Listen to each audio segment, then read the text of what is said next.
Alors, frères et sœurs, dans cet évangile, 8 petits versets, je dirais que Jésus nous invite à un retournement complet.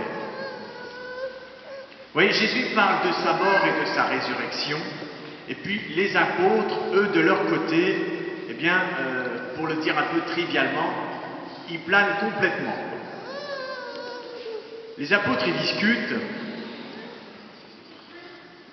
Jésus parle à ses apôtres de quelque chose, sa mort et sa résurrection, qu'il ne leur parle pas du tout. Ça ne leur dit rien du tout aux apôtres. La mort de leur maître, ils n'arrivent même pas à l'imaginer. Par contre, eux, avec une façon, je dirais, bien mondaine, bien superficielle, bien ils veulent savoir qui est le plus grand. Ça leur semble vraiment important, savoir quel est le plus grand parmi eux. Vous prenez 12 bonhommes en Palestine et ils discutent pour savoir qui est le plus grand. Et c'est pas la première fois qu'ils discutent entre eux pour savoir qui est le plus grand. Alors je trouve que dans cet évangile, Jésus écoute ses apôtres, il voit bien qu'ils sont en train de discuter de choses complètement stupides. Et Jésus va les inviter à se retourner. C'est un petit peu comme s'il leur disait, bon ben, écoutez, arrêtez de perdre votre temps, regardez un peu la réalité. Comme s'il leur disait, le plus grand, c'est pas celui qui a une plus grosse voiture, une plus grosse maison, une plus grosse propriété et beaucoup de pouvoir. C'est pas ça. Soyez un peu sérieux, qu'il leur dit. Soyez un peu sérieux. Alors vous comprenez bien que Jésus, quand il reprend ses apôtres, il leur fait une espèce de contre-pied comme ça. On peut se sentir un peu concerné. Ce que Jésus est en train de dire à ses apôtres, c'est dramatique. Comme s'il leur disait, la vie, c'est sérieux.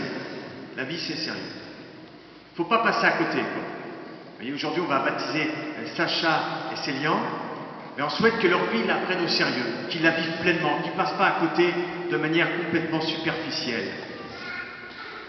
On n'a qu'une vie. Il ne faut pas la louper.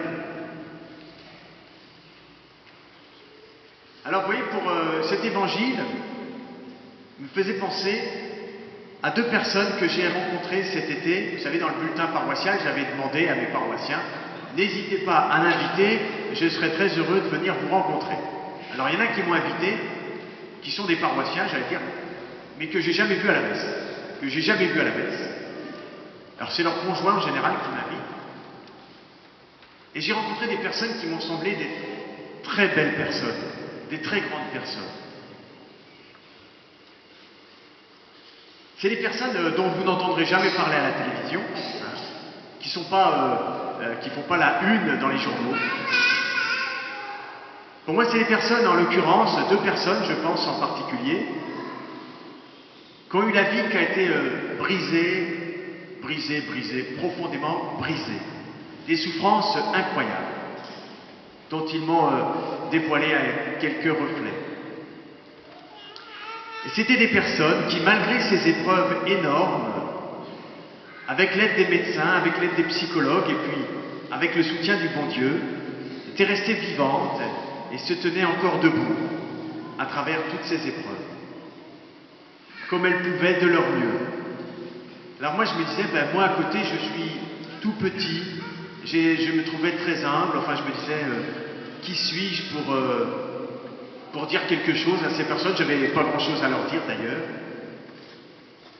Mais vous voyez, j'avais rencontré ce que je dirais, là c'était des grandes personnes, les apôtres ils discutent pour savoir qui est le plus grand parmi eux, qui a la plus grosse voiture, mais ça n'a rien à voir avec ce que j'ai vécu dans ces rencontres avec mes paroissiens, qui me semblaient vraiment des grandes personnes, et qui, ni l'une ni l'autre n'avaient des grosses voitures, c'était des gens, comme je vous le dis, qui se mettront pas au premier rang. Je me disais, c'est des gens qui, d'une certaine manière, ils ont comme vécu la mort et la résurrection. Bien sûr, leur vie a été brisée de 1000 manières, et puis ils continuent à vivre, sans doute autrement. Alors je continue avec cette méditation sur cet évangile. Vous voyez, Jésus, qu'est-ce qu'il fait ensuite? Il appelle un enfant, il dit, prend un petit enfant, et puis il le met au milieu de ses apôtres. C'est comme, encore une fois, si Jésus leur disait, bon, maintenant, on va arrêter de fantasmer, hein, on va regarder la réalité, et la réalité, c'est un petit enfant. Un petit enfant, c'est très réel. Hein. Comme je le disais dans le bulletin, j'ai passé 5 jours avec mes 3 neveux qui ont 2, 4 et 6 ans. Bon, ben, on fantasme pas beaucoup. Hein. On est dans le réel, dans le concret. Les enfants, ça court tout le temps. Voilà, il faut toujours l'avoir sur les genoux, il faut le retenir, tout ça, sinon il court au fond de la... etc. Enfin, dès qu'il y en a un qui s'arrête, c'est l'autre qui prend la relève, etc. On cherche plus à savoir qui c'est qui est le plus grand. La mère de famille, quand elle a ses 2 enfants sur les genoux, vous voyez où le papa d'ailleurs aussi, il est les 2 pieds dans le réel. Alors Jésus leur dit, ben, voyez, si vous voulez être vraiment grand, si vous voulez être le premier, Jésus ne dit pas à ses apôtres, faut pas chercher à être le premier, mais il leur dit, je vais vous montrer le vrai chemin pour être une belle personne, une grande personne. Il faut être au service, il faut se mettre au service, dans la réalité de la vie, quoi, et pas dans le fantasme illusoire de nos imaginations débridées, quoi.